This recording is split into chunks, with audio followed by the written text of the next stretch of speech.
life is getting old and dying with regret still inside of us. We all have heard stories about people who wish they had done more with their lives, and if they could go back into their 20s, they would do things completely differently. Regret is one of the worst emotions that any of us could ever experience, and I don't want any of you to experience it. So in this video, I'm going to go over the 3 life questions that you need to ask yourself if you want to avoid waking up at the age of 40 full of regret. The first question you need to ask yourself is, what experiences do I want to have in my life? This is important because there are 2 types of goals in life. There are means goals and end goals. Examples of end goals could be something like traveling around the world, learning a new skill, or just simply being happy with your life. People tend to chase end goals, not realizing that these are actually means goals. Here are some more examples of means goals. I want to do well on my math test. I want to graduate from college. I want to get this particular job. But if you ask these people, why do you want this? There is always a so associated with the answer. I want to do well on my math test so I can graduate from college. I want to graduate from college so I can do this. Maybe you want a good job so you can travel around the world. You could be madly in love with someone. It could be when you hold your firstborn baby. The so's are what make life beautiful, and they're the moments that you tell your friends and family about. They're the moments that you truly cherish at the end of your life. These are end goals, and these are what you should be chasing. Once you ask yourself, what experiences do I want to have in my life, you will identify what your end goals are, and you should actually write them down. Ask yourself, what countries do I want to travel to? What kind of spouse do I want to have? Once you ask yourself these questions, you will see they don't actually require that much money, which is funny because we usually associate money with happiness. Do this exercise and you will see exactly what I mean. The second question you need to ask yourself is, for me to be this man or woman who has all of these experiences, how do I have to grow in order to get them?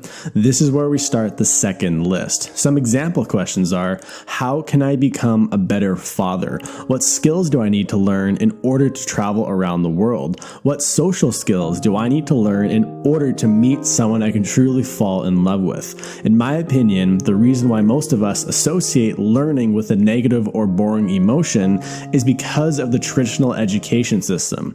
They exercise something called forced learning, where they force concepts down our throats, most of which are useless in life. It's crazy to think that in today's society, it has become totally normal to dread learning, and when we actually come across something we actually really are interested in, it almost feels strange to indulge in it because our brains are so accustomed to dislike learning. So let's say you have learned all the skills you need and you are now the person you wanted to be. The third question you must ask yourself is, how can I give back to the world? The Dalai Lama said, if you want to be happy, make other people happy. Tony Robbins, who is worth over $500 million and one of the most famous self-help speakers in the entire world, also says giving back is what will make you the happiest. And this is what he does to this day. The third question is what truly leads to fulfillment. Take your experiences and your growth and contribute to the people around you. If you have learned how to make amazing wooden tables, mentor someone else who wants to learn how to make wooden tables. If you have figured out how to create your own successful business, mentor someone else who wants the same results that you have already achieved. Doing this takes you beyond happiness. It takes you to true fulfillment. When you do this exercise of writing down these 3 questions, you will cut through all the useless BS, and it will get you thinking in very unconventional ways. It takes your brain out of mainstream thinking, and you will start seeing the world in a very different way. A lot of this material that I just went over is from someone who I really admire named Vishen Lakhiani, and I'm definitely saying that name wrong, but I highly recommend you check him out. I will leave his name in the box below.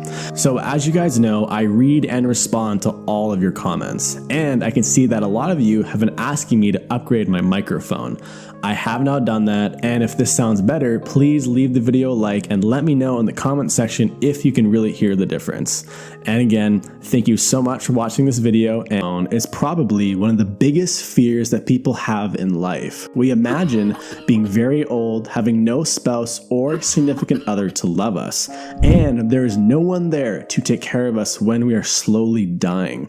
To avoid this fear of ending up alone, many people will select a partner who may not be right for them. They think to themselves, this person is good enough, even though I don't truly love them.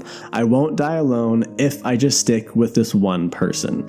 This is ironic though, because selecting the wrong love partner will likely lead to divorce. In the USA, 41% of first marriages end in divorce, 60% of second marriages end in divorce, and 73% of third marriages end in divorce. One of the reasons why I think the divorce rates are so high is because most people don't understand how to love their partner, and they also don't understand how they themselves like to receive love. A very famous marriage counselor named Gary Chapman wrote a book called The 5 Love Languages, and he said every single problem in any relationship can be tracked back to these 5 love languages.